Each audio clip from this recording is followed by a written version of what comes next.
Permata TV YouTube Indonesia dengan bangga mempersembahkan sebuah storytelling kekinian abad ini, diangkat dari karya besar Esa Mintarja yang sangat populer di masanya, berlatar belakang kisah tanah Jawa masa lampau, tepatnya di penghujung kejayaan kerajaan tanah Jawa, dengan judul Kisah Api di Bukit Menoreh.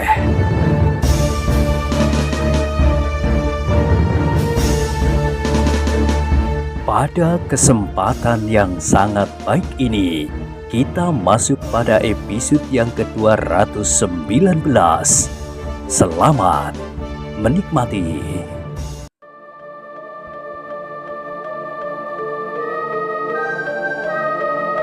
Pada episode sebelumnya telah diceritakan, Argopati tidak segera menjawab, tetapi kerut-merut di dahinya menjadi semakin dalam, dan terdengar Kitambak Wedi melanjutkan. Dan untuk seterusnya, kau harus berbuat sesuatu, Argopati. Iya, aku menyadari, sebagai orang tua aku harus berbuat sesuatu untuk kepentingan Sidanti. Kini Kitambak Wedilah yang menarik nafas dalam-dalam. Ia melihat titik-titik terang bahwa usahanya akan berhasil. Tetapi alangkah terperanjatnya ketika ia mendengar Argopati itu berkata, "Baiklah Kitambak Wedi, apabila kau dan Sidanti nanti pada waktunya kembali ke Tambak Wedi, meskipun aku tidak mendesakmu untuk segera pergi dari Menoreh, bahkan apabila mungkin, kau akan berada di sini untuk waktu yang cukup lama. Namun maksudku, kelak apabila kau kembali, aku akan ikut serta bersama Argojoyo. Aku akan menemui Widura dan Untara. Aku ingin mendapat penjelasan akan sikapnya itu." Dengan serta-merta Kitambak Wedi memotong. "Masihkah kau menganggap bahwa itu akan berguna bagimu dan bagi Sidanti?" "Kenapa tidak? Aku akan menemuinya, Kitambak Wedi. Aku dan Untara berdiri pada tingkat yang sama. Aku tidak akan merendahkan diriku. Mohon belas kasihan untuk kepentingan anakku." "Tidak, Kitambak Wedi. Bukankah kau tahu bahwa ketika kau menganjurkan aku untuk menemui Ki Gede Pemanahan dan menitipkan Sidanti kepadanya, supaya Sidanti segera mendapatkan kedudukan yang baik, aku menolak. Aku tidak mau berbuat demikian agar Sidanti menjadi seorang prajurit yang baik, prajurit yang merayap dari tingkat yang paling rendah untuk mencapai tingkat yang setinggi-tingginya. Bukan karena ia anakku, dan aku telah mengenal Ki Gede Pemanahan. Meskipun tidak begitu rapat seperti aku mengenal kau, kau pun telah mengenal Ki Gede Pemanahan pula. Tetapi hal itu tidak kita lakukan. Aku tidak mau. Meskipun tampaknya demikian akan menguntungkan Sidanti, namun Sidanti akan kehilangan masa-masa yang akan dapat menempa dirinya sendiri. Ia akan kehilangan keprihatinan karena dengan serta-merta ia berada di tingkat yang tinggi, bukan karena hasil cucuran keringatnya sendiri, tetapi karena pengaruh orang lain, meskipun orang lain itu adalah ayahnya sendiri." "Aku tahu, Argopati. Aku tahu betapa kau mencoba mendidik Sidanti untuk percaya kepada diri sendiri tanpa menggantungkan diri kepada orang lain. Tetapi kini masalahnya berbeda. Bukan sekedar harga diri, bukan pula masalah yang dapat dibicarakan dengan wajar. Tetapi masalahnya adalah kedengkian dan iri hati. Nah, dapatkah kau mempersoalkan kedengkian dan iri hati?" "Tidak, Argopati. Dengki dan iri hati tidak akan dapat dibicarakan, tidak dapat dipersoalkan. Apalagi kedengkian dan iri hati itu telah diungkapkannya dalam tindakan yang paling menyakitkan hati. Tindakan yang tidak akan dapat dilupakan oleh Sidanti sepanjang umurnya."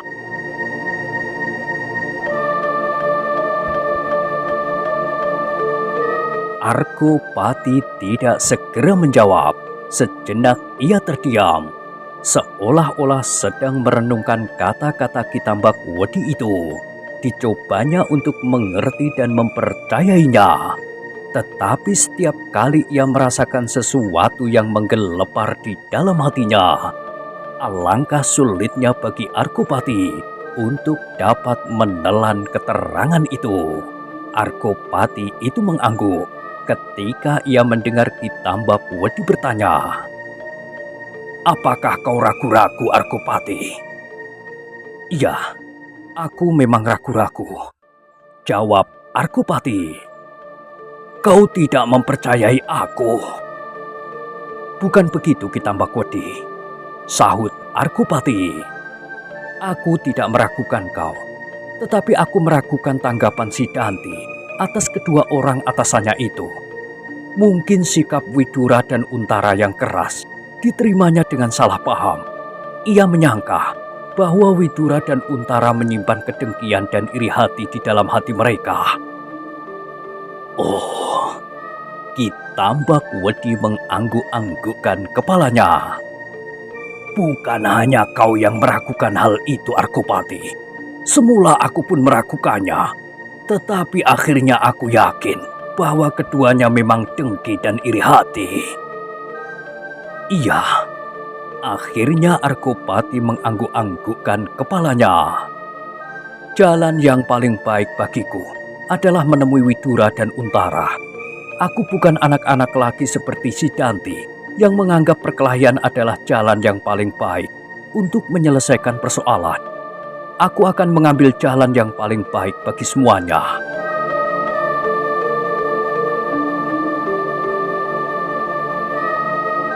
"Kalau kau mendengarkan nasihatku, Argopati," berkata Ki Tambakwedi, "jangan merendahkan dirimu. Kau hanya akan mendapat penghinaan yang akan menambah parah luka di hati." "Apakah mereka sudah gila?" bertanya Argopati dengan serta-merta. "Mungkin istilah itulah yang paling tepat dipergunakan untuk menyebut kedua orang itu, Widura dan Untara." "Ah," Argopati berdesah. Sejenak ia terdiam, namun kemudian ia bertanya, "Bagaimana yang baik menurut pertimbanganmu?" "Argopati," berkata Ki Tambakwedi dalam nada yang berat, "sebenarnya aku tidak akan sampai hati mengatakan kepadamu. Tetapi setelah aku pertimbangkan baik-baik, maka lebih baik kau mengerti setiap persoalan dengan baik daripada sekedar permukaannya saja. Untuk seterusnya, aku dan Sidanti tidak akan dapat kembali lagi ke Padepokan Tambakwedi." Argopati mengerutkan keningnya. Keterangan itu telah mengejutkannya. "Kenapa?" "Tambakwedi telah pecah, hancur lumat menjadi abu." Argopati justru terdiam, tetapi keningnya menjadi semakin berkerut-merut. "Widura dan Untara ternyata telah menyusul Sidanti ke Tambakwedi." Tampaklah sesuatu memancar dari sepasang mata Argopati yang dalam. Sejenak dipandangnya wajah Ki Tambakwedi dengan tajamnya, namun kemudian dilemparkan pandangan matanya itu ke arah nyala pelita yang di dinding. Begitu tajamnya ia memandang api yang sedang menggapai-gapai itu tanpa berkedip. Dada Ki Tambakwedi menjadi berdebar-debar. Ia tahu benar kekuatan yang tersimpan di dalam diri orang itu, di dalam diri Ki Argopati, seperti kelebihan yang tersimpan di dalam dirinya yang tidak dimiliki oleh orang kebanyakan, sehingga orang menyebut bahwa Ki Tambakwedi mampu menangkap angin.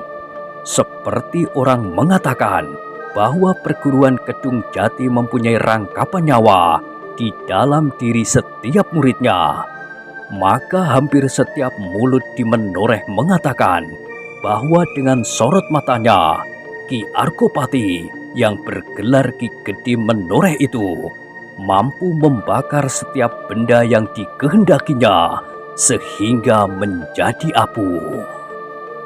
Debar di dada Ki Tambakwedi itu menjadi semakin keras.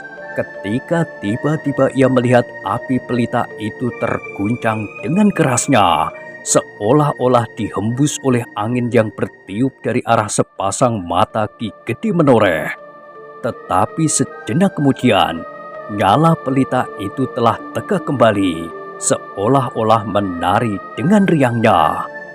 Ki Tambak Wedi tersadar ketika ia mendengar Ki Gede Menoreh itu menarik nafas dalam-dalam, seolah-olah sedang menikmati hasil pemusatan pikiran dengan sengaja mengguncang nyala api itu dengan pandangan matanya.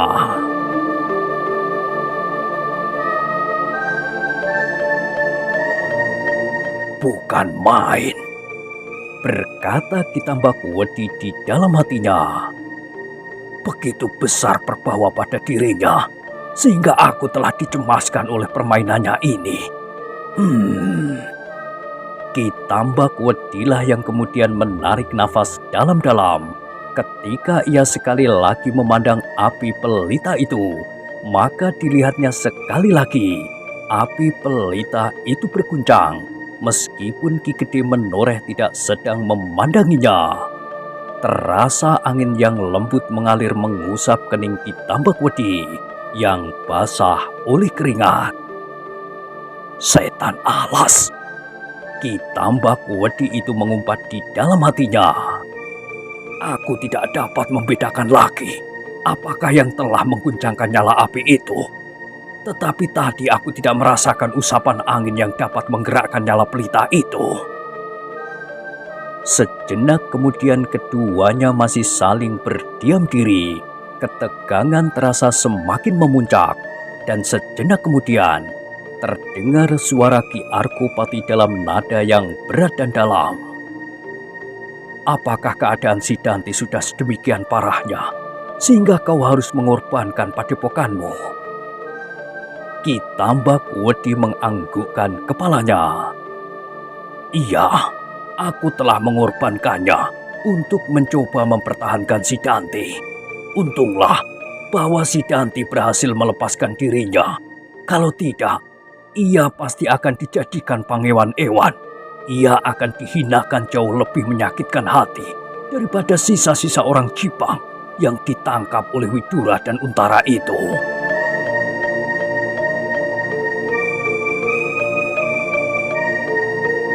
Sekali lagi Arkopati terhenyak dalam kediamannya. Sekali ia merenungkan kata-kata Ki Tambak Wedi. Namun terasa ketegangan di dalam ruangan itu pun semakin bertambah-tambah. Arkopati, berkata Ki Tambak Wedi kemudian. Aku telah melakukan segala macam usaha. Usahaku yang terakhir adalah menyelamatkan Sidanti. Seterusnya aku hanya dapat mengadu kepadamu. Anak itu memerlukan perlindunganmu. Wajah Ki Arkopati menjadi semakin tegang. Terbayanglah suatu peristiwa yang sama sekali tidak disangka-sangkanya. Peristiwa yang telah menyeret Sidanti ke dalam suatu persoalan yang sulit, yang mau tidak mau pasti akan menyangkut namanya, kecuali nama Ki Tambak Wedi. Namun bagaimanapun juga, Ki Arkopati tidak dapat mengusir kebimbangan yang mencekam jantungnya. Dengan demikian maka terjadilah suatu pergolakan di dalam dadanya. Sentuhan terhadap Sidanti yang setiap orang menyebutnya putra kepala tanah Perdikan Menoreh adalah sentuhan terhadapnya. Tetapi apakah benar hal itu terjadi karena kedengkian dan iri hati? Bukan hanya sekedar karena salah paham yang berlarut-larut? Ki Arkopati menarik nafas dalam-dalam ketika ia mendengar Ki Tambak Wedi berkata, "Kau harus mengambil sikap, Arkopati. Apapun yang telah terjadi di antara kita, tetapi kini nama Menoreh sedang mendapat perhatian di kalangan Wiratamtama Pajang. Bukan karena kesalahan kita, bukan pula karena kesalahan Sidanti. Tetapi sayang, bahwa justru orang-orang seperti Widura dan Untaralah yang mendapat kekuasaan di Sangkal Putung dan daerah di sekitar Gunung Merapi." Hmm, Argopati berkesah. Kenapa persoalan itu telah menjadi sedemikian jauh? Dan baru setelah semuanya tidak dapat dicegah, kau datang kepadaku, memberitahukannya. Sekarang aku sudah tersudut ke dalam suatu keadaan yang paling parah. Aku minta maaf Argopati, desis Ki Tambakwedi. Aku pun sama sekali tidak menyangka bahwa hal itu akan terjadi. Tetapi semuanya telah terlanjur. Yang ada sekarang yang harus diselesaikan adalah keadaan kita kini. Lalu apakah yang dapat aku lakukan untuk menyelesaikannya? Aku hanya melihat satu jalan. Jalan yang mana? Argopati, kita sudah terlanjur berada di tengah-tengah penyeberangan tanpa kita kehendaki. Kembali kita sudah terlanjur basah. Karena itu, maka biarlah kita berjalan terus, apapun yang terjadi. Argopati mengerutkan keningnya. Maksudmu, kita tebus dengan darah? Kerut-merut di kening Argopati menjadi semakin dalam. Maksudmu kita menggerakkan pasukan, atau dengan berterus terang kita memberontak terhadap Pajang? Ki Tambakwedi tidak segera menjawab. Dipandanginya wajah Ki Argopati, tetapi ia tidak dapat menangkap kesan yang meyakinkan. Karena itu, dengan berhati-hati ia berkata, "Bukan maksud kita, tetapi kita disudutkan ke dalam keadaan itu." Ki Tambakwedi, berkata Argopati datar, "Pajang kini sudah mencoba berdiri tegak setelah saling memukul di antara keluarga sendiri. Bahkan sampai kini, menurut pendengaranku, masih saja tumbuh keributan di mana-mana. Beberapa orang bupati tidak senang menerima Karebet di atas tahta, meskipun mereka masing-masing menyimpan pamrih pula. Nah, apakah kita juga akan menambah kekisruhan itu?" Ki Tambakwedi mengangkat alisnya. Sejenak ia terdiam. Tetapi kemudian ia menjawab, "Aku berpikir sebaliknya Argopati." "Maksudmu?" "Pajanglah yang selalu membuat keributan di mana-mana. Pajanglah yang terlampau tamak. Kalau kau tahu sedikit saja tentang masa-masa muda anak yang bernama Karebet itu, maka kau akan segera mengerti apakah yang sebenarnya sedang dilakukannya kini.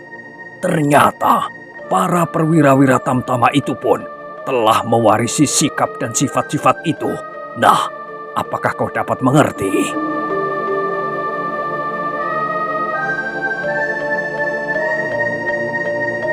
Ki Argopati mengangguk-anggukkan kepalanya. Katanya, "Iya, aku mengerti.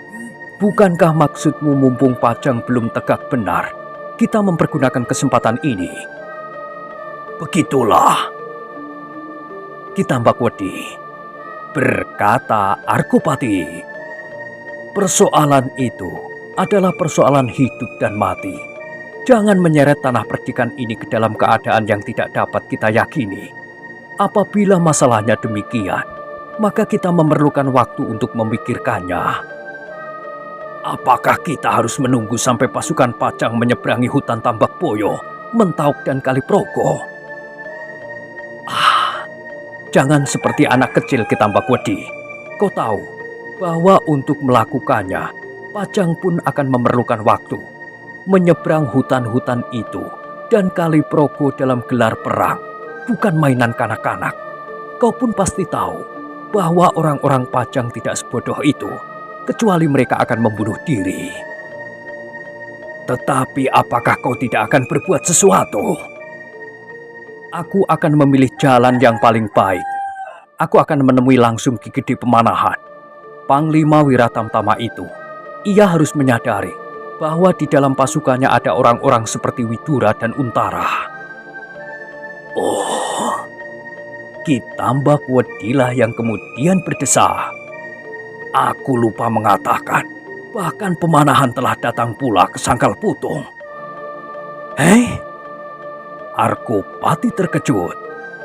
"Iya, Ia telah datang ke Sangkal Putung, dan Panglima yang gila itu membenarkan sikap Widura dan Untara untuk memukul Tambakwedi.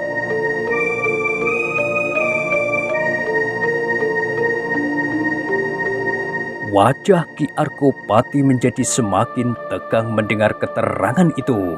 Tanpa sesadarnya ia berkata, "Jadi apa yang dilakukan Untara dan Widura itu sudah setahu Pemanahan?" "Iya." Ki Arkopati terdiam sejenak. Tiba-tiba kepalanya menunduk dalam-dalam. Ki Tambakwedi menyadari betapa dada orang yang bertubuh tinggi kekar berdada bidang itu sedang dihantam oleh gelora perasaan yang luar biasa. Namun ia mengharap agar perkembangan persoalan di dalam diri Ki Arkopati itu mengarah kepada rencananya. Mudah-mudahan Ki Arkopati menjadi marah dan mendendam, meskipun tanah ini hanya sekedar tanah perdikan, bukan daerah kabupaten atau kadipaten yang besar. Namun justru tanah ini tanah perdikan, maka Menoreh menjadi kuat. Menoreh tidak berada di dalam pengawasan yang terlampau ketat dari Pajang, seperti daerah-daerah kadipaten dan kabupaten. Sekali lagi kedua orang itu terlontar ke dalam kesepian yang tegang. Ki Arkopati masih saja menundukkan kepalanya. Di kepala itu berkecamuk berbagai macam persoalan yang membuatnya menjadi pening. Kalau Ki Gede Pemanahan telah membenarkan sikap Widura dan Untara, maka mau tidak mau, masalahnya pasti akan menjadi parah bagi Menoreh. Kalau Ki Gede Pemanahan telah membenarkan sikap Untara dan bahkan telah datang pula ke Sangkal Putung, itu adalah suatu sikap yang pasti tidak dapat dihindarinya lagi. Mungkin benar kata Ki Tambakwedi, berkata Ki Arkopati di dalam hatinya, bahwa sebentar lagi pasukan Pajang akan menyeberangi Alas Mentauk dan Kaliprogo, bahwa sebentar lagi pasukan prajurit segelar sepapat dalam gelar perang yang sempurna akan berbaris memasuki tanah perdikan ini. Apakah aku harus menyambut prajurit Pajang itu dalam gelar perang untuk mempertahankan Sidanti dan Ki Tambakwedi? Keraguan-raguan yang dahsyat telah berkecamuk di dalam hati kepala tanah perdikan Menoreh itu. Berbagai pertimbangan dan perhitungan bersimpang siur di dalam kepalanya. Namun bagaimanapun juga, ia masih belum berhasil mengusir kebimbangannya. Masih ada sepercik anggapan bahwa yang terjadi adalah semata-mata sebuah salah paham. Seandainya Untara dan Widura keblinger karena mereka melihat persoalannya itu dari sudut kepentingan mereka dan kepentingan anak muda yang bernama Agung Sedayu itu, adik Untara dan kemenakan Widura itu, maka apakah Ki Gede Pemanahan dapat juga dengan mudahnya keblinger? Apakah Ki Gede Pemanahan dan Ki Tambakwedi sama sekali tidak dapat menemukan titik-titik persamaan sikap untuk menyelesaikan masalah itu? Apakah keduanya kini sudah menjadi pikun dan tidak mampu lagi melihat jalan yang sebaik-baiknya mereka tempuh untuk menyelesaikan peristiwa ini? Angin malam yang basah bertiup semakin kencang menyusup dari lubang pintu yang tidak terlampau rapat ditutup. Sentuhan di wajah-wajah mereka telah membangunkan mereka dari buaian angan-angan. Ki Arkopati yang kemudian mengangkat wajahnya berdesis. Ki Tambakwedi, apakah dunia sekarang ini sudah demikian gelapnya, sehingga orang-orang seperti Ki Gede Pemanahan dan Ki Tambakwedi sudah tidak dapat melihat lagi jalan lain yang dapat ditempuh kecuali kekerasan? Aku tidak dapat mengerti bahwa untuk persoalan yang kecil itu, maka Menoreh harus disudutkan ke dalam suatu persiapan untuk menghadapi perang. Ki Tambakwedi menggeleng-gelengkan kepalanya. Jawabnya, aku tidak tahu. Pertimbangan apakah yang telah mendorong pemanahan untuk membenarkan sikap Widura dan Untara? Mungkin Panglima itu telah dimakan fitnah. Mungkin pula karena nafsu berperang yang berkobar-kobar di dalam dadanya. Setelah Jipang tidak mampu lagi membuat perlawanan yang berarti, maka pemanahan dengan sengaja telah membuat lawan baru, supaya ia tidak kehilangan kedudukannya sebagai orang yang terpenting di Pajang.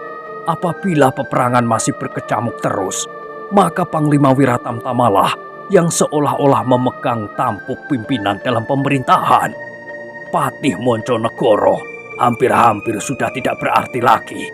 Kekuasaan Pajang di dalam masa perang berada seluruhnya di tangan pemanahan. Sedang apabila perang berakhir, maka Patih Monconegoro pasti akan segera tampil sebagai seorang ahli di dalam bidangnya. Keterangan itu memang masuk akal, tetapi adalah licik sekali apabila perhitungan Ki Tambakwedi itu benar. Sedang menurut pengenalannya atas Ki Gede Pemanahan, maka hal itu tidak mungkin dilakukannya. Dalam kebimbangan itu, Ki Arkopati menarik nafas dalam-dalam tanpa dikehendakinya sendiri. Maka terpandanglah olehnya wajah Ki Tambakwedi yang berkerut-merut, wajah yang telah lama dikenalinya, hidung yang mirip dengan paruh burung petet, mata yang tajam seolah-olah memancarkan perasaan yang aneh tidak teraba. Tiba-tiba terasa desir yang tajam tergores di dalam hati Ki Arkopati. Ia mengenal Ki Tambakwedi tidak hanya baru sehari 2 hari yang lalu. Ia mengenal Ki Tambakwedi sejak bertahun-tahun, jauh lebih lama dari umur si Danti itu sendiri. Karena itu, maka ia telah banyak sekali mengenal watak dan tabiatnya. Maka keraguan-raguan di dalam hati kepala tanah perdikan menoreh itu justru menjadi semakin tebal. Pengenalannya atas Ki Tambakwedi sama sekali tidak mendorongnya untuk mempercayai keterangannya, tetapi justru sebaliknya. Karena itu, maka terdengar Ki Gede menoreh itu bergumam, "Ki Tambakwedi, kalau demikian, maka aku harus segera bertindak. Aku harus mencegah keadaan ini agar tidak menjadi semakin berlarut-larut." Ya, sahut Ki Tambakwedi.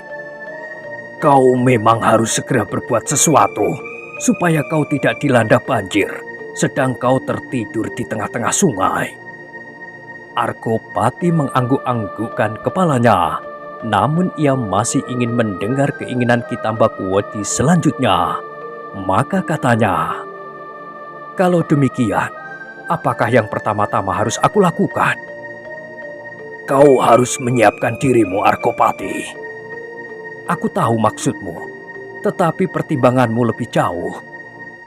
Ki Tambakwedi pun menjadi ragu-ragu sejenak, tetapi kemudian dikatakannya juga apa yang telah tergores di dalam dadanya itu.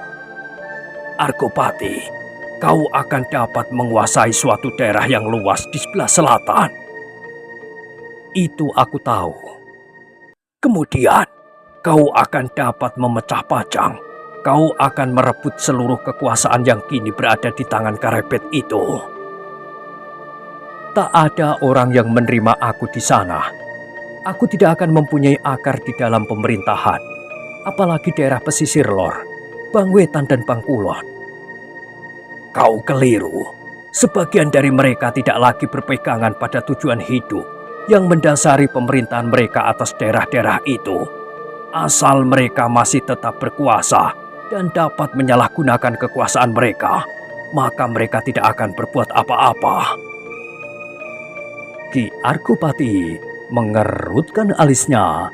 Agaknya Ki Tambakwedi sudah membuat pertimbangan-pertimbangan yang jauh. Orang tua itu agaknya telah memperhitungkan setiap kemungkinan yang akan terjadi. Ki Tambakwedi memang mempunyai wawasan yang tajam. Perhitungannya tentang para adipati itu memang masuk akal. Ki Gede Menoreh pun telah mendengar pula bahwa ada di antara mereka para adipati sudah tidak berpijak lagi pada kepentingan daerah mereka masing-masing. Para pemimpin pemerintahan dan para senopati yang bertugas di daerah-daerah pun agaknya telah dijalari oleh penyakit yang serupa. Ada di antara mereka yang lebih senang melihat kepentingan sendiri daripada kepentingan daerah dan tugas masing-masing. Gumam Ki Arkopati di dalam hatinya. Mengherankan bagiku, kenapa Ki Tambakwedi sudah membuat perhitungan sedemikian jauh, sehingga ia yakin bahwa setiap gerakan pasukan yang dapat memecah Pajang akan dapat menguasai seluruh daerahnya. Tetapi seandainya demikian, apakah yang dapat aku lakukan? Dalam kediamannya, Ki Gede Menoreh mendengar Ki Tambakwedi berkata, "Apakah kau sependapat, Arkopati?" "Ki Tambakwedi," jawab Ki Arkopati perlahan-lahan, "seandainya aku berhasil menguasai Pajang, lalu apakah gunanya bagiku? Para adipati hanya mementingkan diri mereka sendiri. Mereka sama sekali tidak berarti apa-apa bagi Pajang. Pajang tidak akan lebih dari sebuah nama yang kosong. Wilayahnya tidak lebih dari kota Pajang itu sendiri." "Perlahan-lahan, Arkopati, perlahan-lahan kau akan dapat menguasai mereka." "Tidak, Ki Tambakwedi." Tiba-tiba Arkopati menggeleng. "Aku tidak akan dapat menguasai mereka, sebab pasti akan tumbuh orang lain yang mendendamku dan melakukan perbuatan yang sama, merebut Pajang. Kalau ia mempunyai kekuatan yang lebih besar dari kekuatanku, maka peristiwa yang baru saja terjadi akan terulang dan terulang kembali. Mereka yang merasa mempunyai kekuatan akan berbuat serupa. Para adipati dan senopati itu tidak akan berbuat apa-apa selain mengakui setiap orang yang sedang menguasai sekedar kota Pajang. Aku tidak ingin melihat hal yang serupa itu terjadi, Ki Tambakwedi. Tidak." Tampaklah wajah Ki Tambakwedi menjadi merah. Sebersit goncangan perasaan telah memanjat sampai ke wajahnya. Jawaban Ki Arkopati telah menggetarkan jantungnya, sehingga dengan serta-merta ia berkata, "Lalu apakah yang akan kau lakukan menghadap Ki Gede Pemanahan, Panglima yang tamak itu, untuk minta belas kasihan?" Terasa sesuatu berdesir di dada Ki Arkopati. Meskipun ia tidak segera menjawab, tetapi pandangan matanya menyorotkan perasaannya yang berguncang. Berbagai pertimbangan telah bergolak di dalam dirinya. Pertimbangan masa lampau, pengenalannya atas Ki Tambakwedi, Sidanti, Menoreh, Pemanahan, dan semuanya.